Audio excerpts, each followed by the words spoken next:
afternoon. Happy New Year.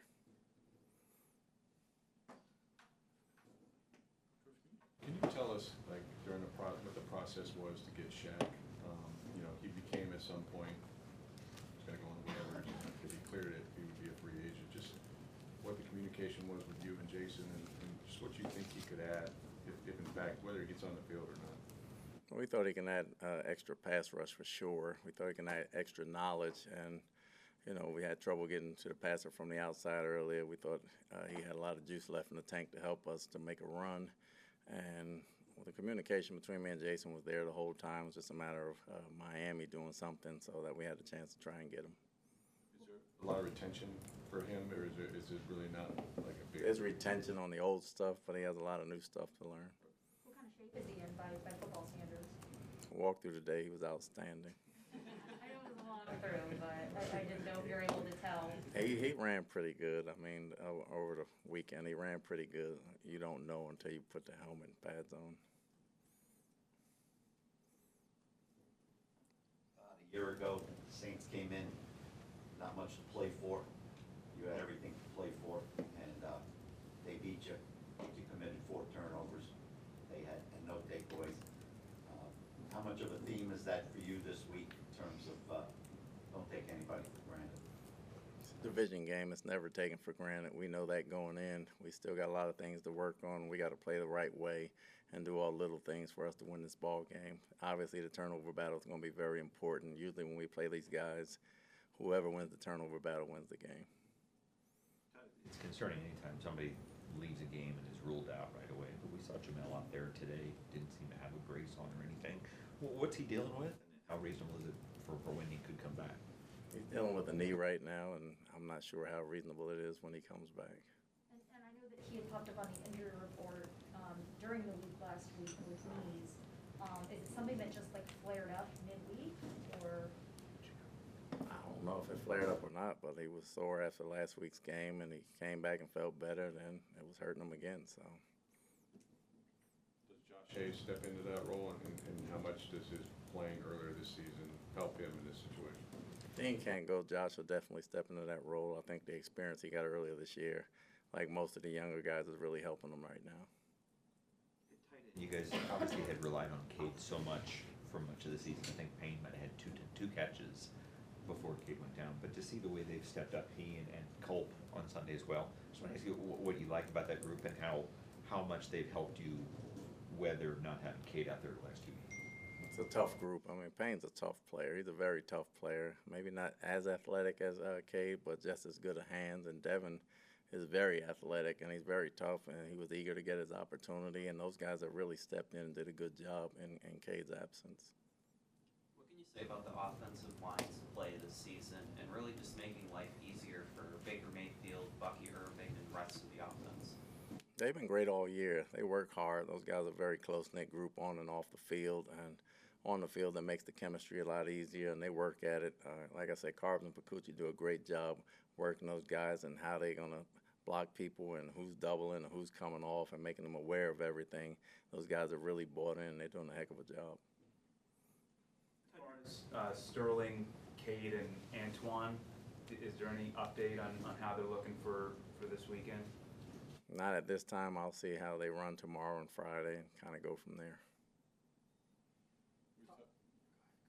We've talked about Jalen, his development, but for a guy that show up in the end zone 6 times in 4 games, could have been 7, right? If he doesn't have the ball taken away.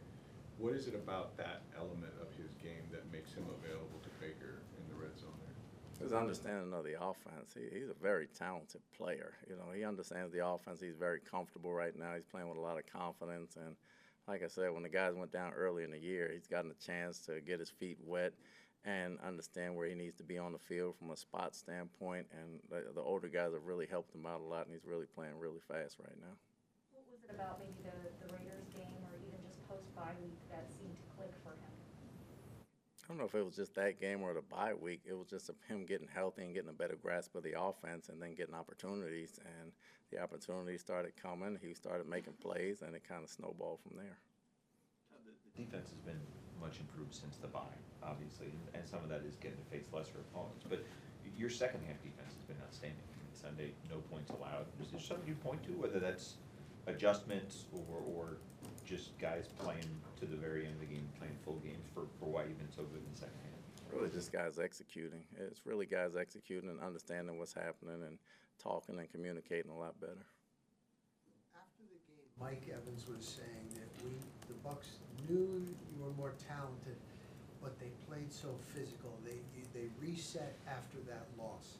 Now you're coming off a game where you really played well. Is there anything that you need to do to get them to go in kind of, ticked off after a big win like that? If you need to be talked about for this game to get in the playoffs, you probably don't need to be here. We understand what's at stake.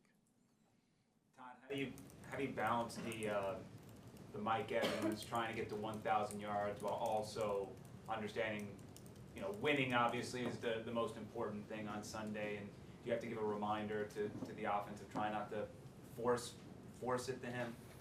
Like you said, win is the most important thing, so there's no balance there. We're going to win any way we can try to win. We like to get them that within the process, but we're trying to win the game.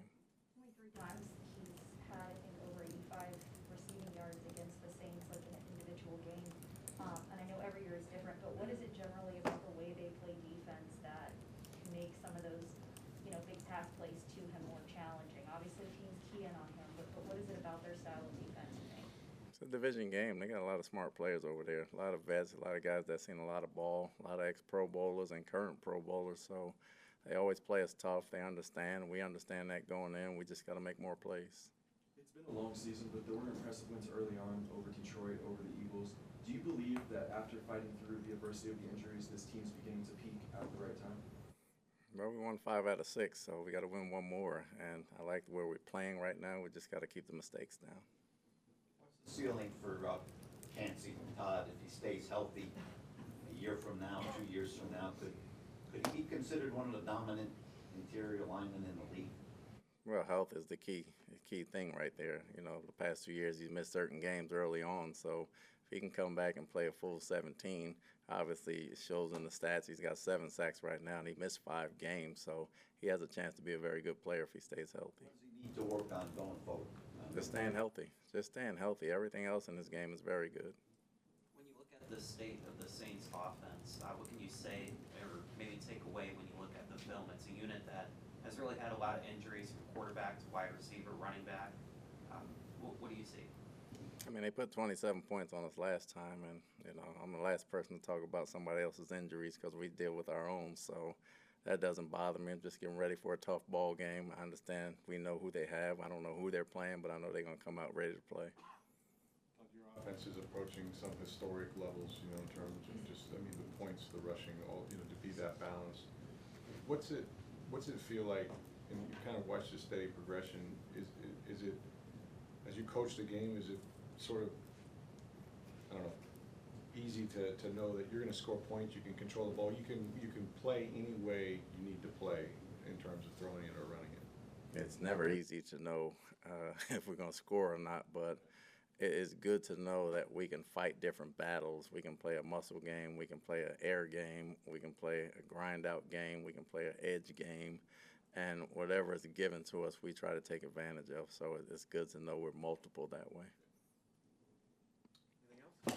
Anything else? Thanks.